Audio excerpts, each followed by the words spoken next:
Hi guys, welcome back. Some apps on your phone can actually see how you use other apps. They can detect which apps you open, how long you stay inside, and which apps you use the most. Most people never check this hidden permission. Today, I will show you an Android setting that you should review right now. First, open your Settings app. Now go to the search bar and type Special App Access. Open the option that appears.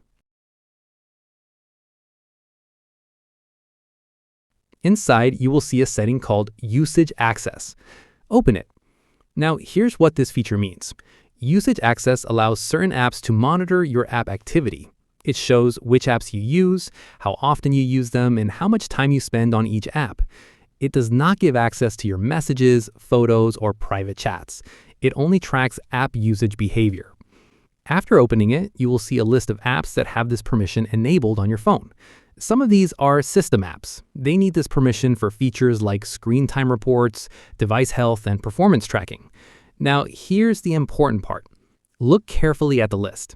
If you see any app that you do not recognize or do not remember installing, then check it properly. If it's not necessary, you can remove its access. But always make sure you understand what the app does before changing anything. This setting is often ignored, but it is very important for your privacy.